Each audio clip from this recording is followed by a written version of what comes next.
if I may say that our music is art, I think art is always up for interpretation. Right. So whatever, if it's a painting from the 16th century or whatever, it's what the person beholds. It is what it is, and the painter shouldn't really say, no, you missed this detail. That changes everything. It's up for everyone, And if you don't care about politics, then it's just a cool song, Right. And yeah, we don't want we're not on the barricades, so to say.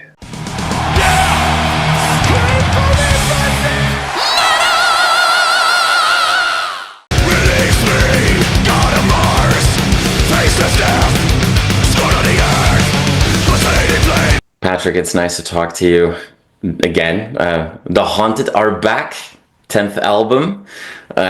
Do special numbers, like a big nice round number, like is that extra special to you? I mean, it's been a few years since we saw The Haunted again, so this must feel like a weirdly familiar yet exciting territory.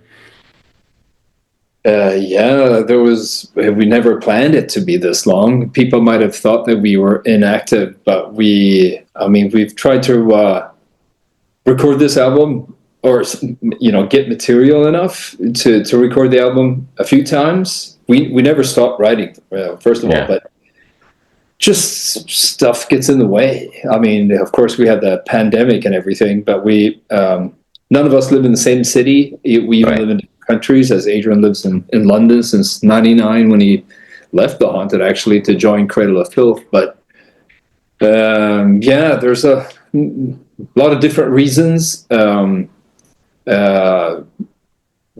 a slightly longer explanation to this also.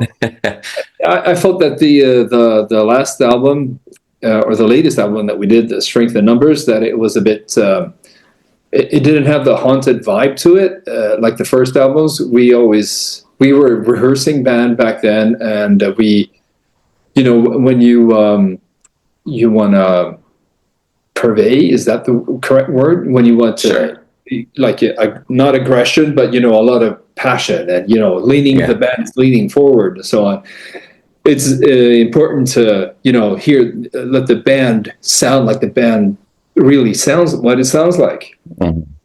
So I had this idea that we're gonna write the songs together. So I had Adrian fly over here to the city where I live, had a studio set up, Pro Tools and everything. We could just record, just him and me, and just like we did on the first album.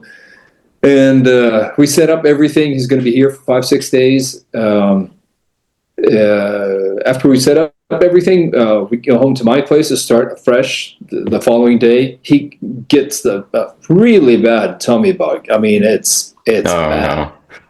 Yeah, so 2 days he's just knocked out on my couch, and then of course I catch it. So we end up not playing a single minute together.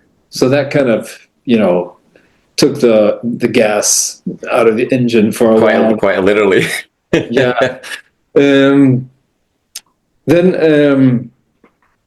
I used to work with this company making guitar plugins for many years, and I didn't know that I had this problem. I was just thinking that, getting older, maybe the riffs don't come as easy. Many of your favorite bands, when they get older, they might not have the hottest riffs in the world. So I thought, okay, that might be the reason. But we made this high gain amplifier plugin, and it was released in March last year. And I lead the team, so I decide what to do, what cabinets, what mics, when it sounds good enough, so to say. And it was released it was ready in March. Released in April, I think. But all of a sudden I realized that I could play it just like I was in the rehearsal room. It was just real. And I realized that I had been, just because we haven't been able to rehearse since 2012, that this is what I've been missing. This is why, the riffs that I wanted to write hadn't materialized. So between March last year and end of summer, I had 11 songs for the new Haunted album. So like, okay. I had to convince the others that like, okay, it's time to book the studio. They were like, oh, skeptical because, the years, but yeah. So that's how I got my part of the writing done. Ola always writes riffs because he showcases all these amps and whatever. So he needs to write songs every week. So he had stuff. We were never waiting on Ola. Jonas felt a bit burnt out after writing 2 At the Gates albums on his own. So he was also slow at getting started. So I had to trick him into, for example, our second single, In Fire Reborn. I asked him to write a melodic chorus. Mm-hmm. I'll look into it, but he never did. So I wrote something that I knew he wouldn't like not bad on purpose, but just whatever I could come up with in melody, and sent it to the band. And then Jonas wrote, I think I have an idea. So kind of got him started. Like, okay, it can't sound like this. And that chorus is great.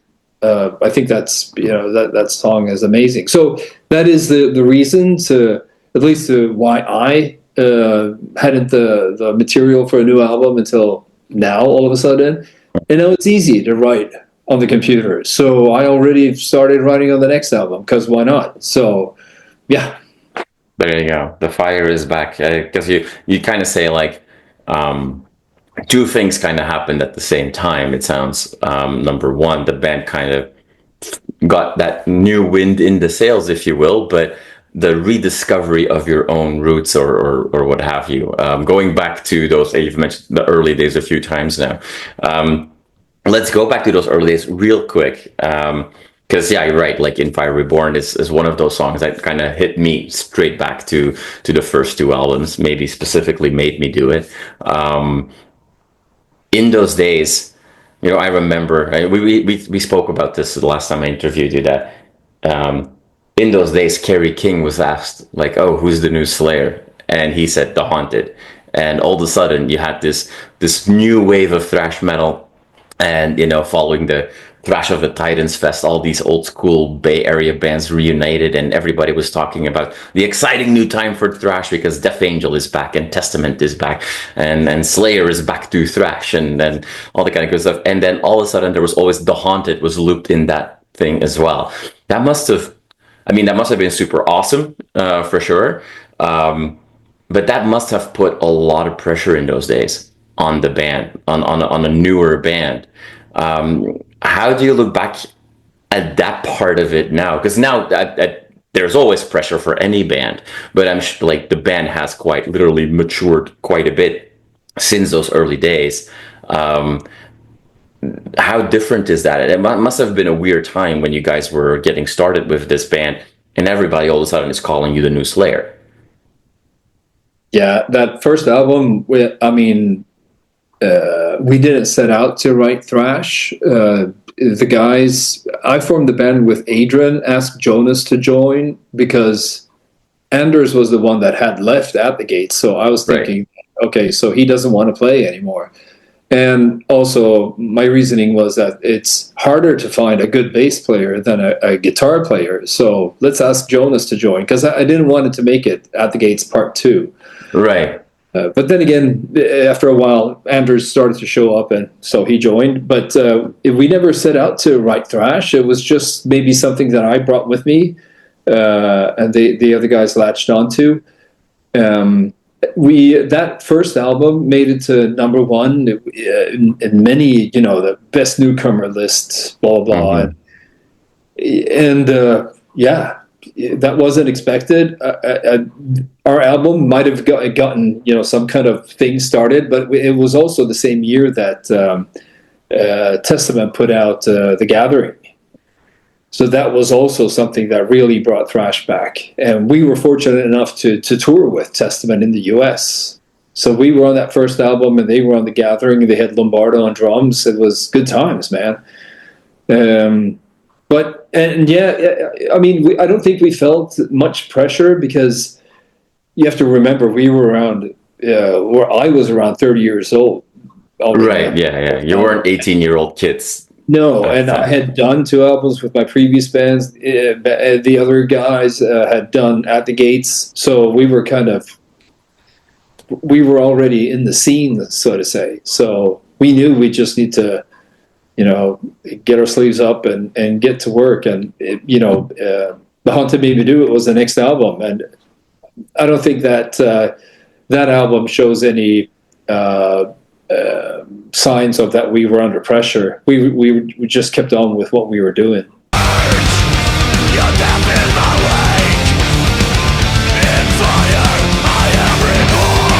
You mentioned obviously there's obviously some At the Gates DNA in the Haunted from day one. There is now undeniably thrash as a core element in your music, and I love a bunch of the fast, thrash anthem-y kind of songs, if you will, that we get on this album. But some of the standout songs on this album for me are Bleed Out and Unbound, and there's those songs specifically have a little bit more that mid-tempo melodic At the Gatesy DNA in there. Is that something that you, when you're writing, consciously you're like, we don't want to be put into one box specifically, or is it just as simple as that DNA is there and it's always going to show up? Yeah, it's a good question. I think by now it's just who we are. Right.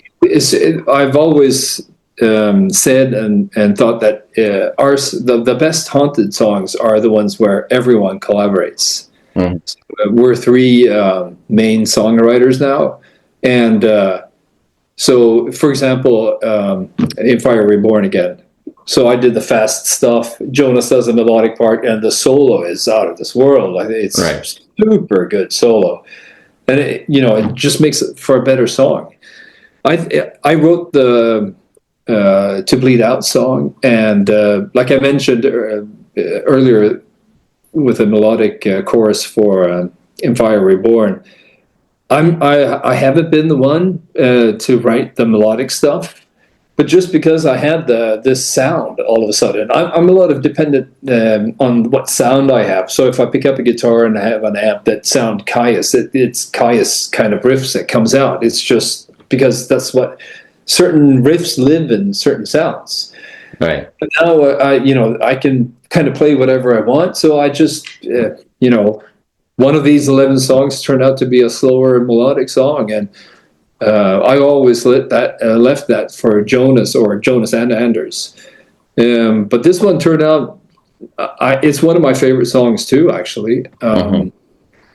The chorus part there is what we in the band called the Thin Lizzy part. It's also something that I don't think is a typical Haunted riff. No. But yeah, it works, and we're happy to. Whatever we play, it seems that it'll sound like the Haunted, which is cool. I think that's when Dave Lombardo does the drumming, you can hear that it's Dave Lombardo, whatever band he's in. So I think that's pretty cool that the band has a sound. It's just in the band.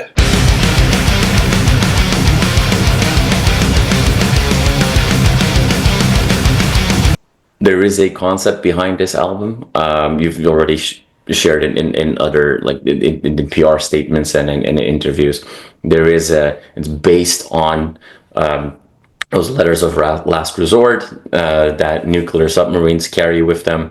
The album touches on nuclear holocaust and what could happen in those cases. Last time we spoke about the Last Witchery album, that was a flat out concept album, a horror story.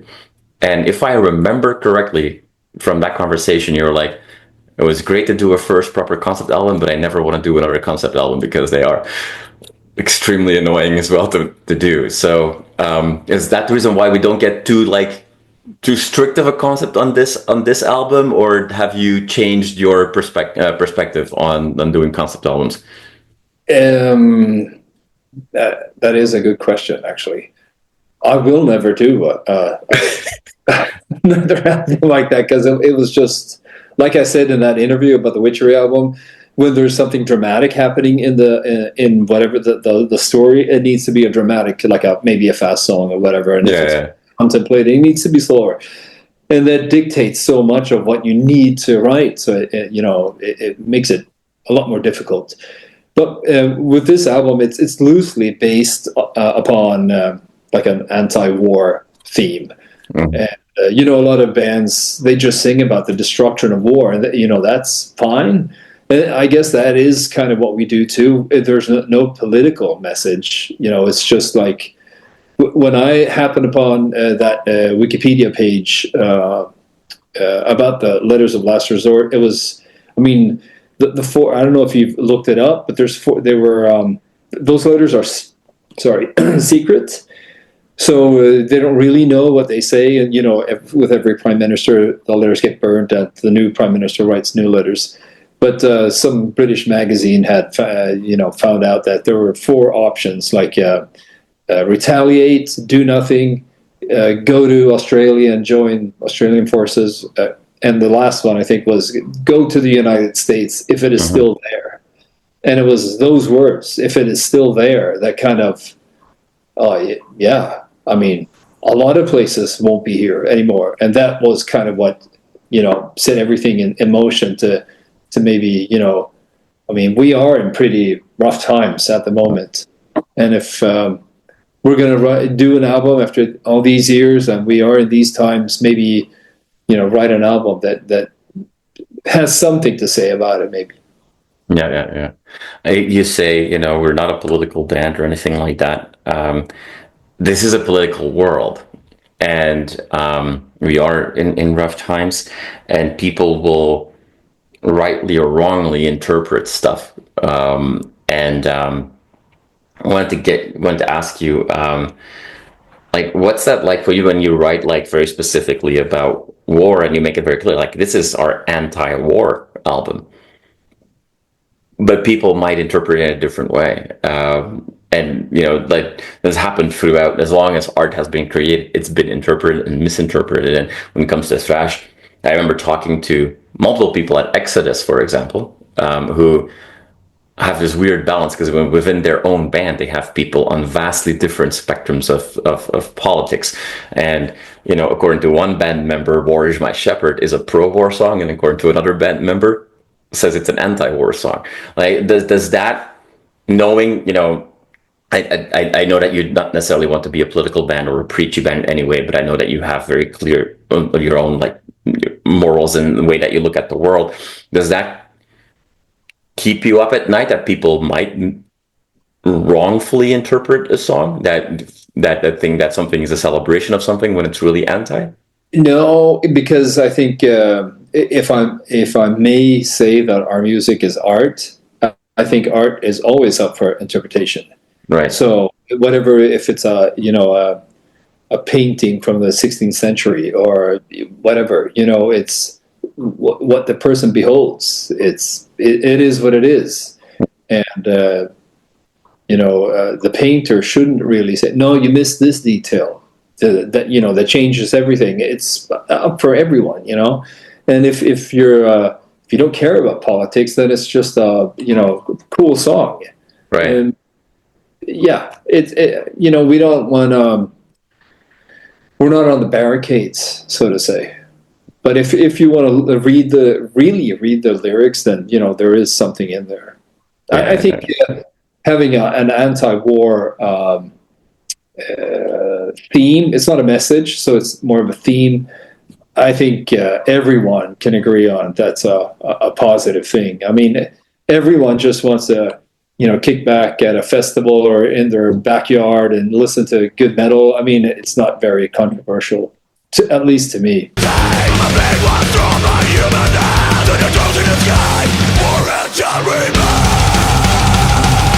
Some festivals over the summer have been announced for you guys, but it feels like it's predominantly going to be the fall and the winter that is going to be very, very busy for the band.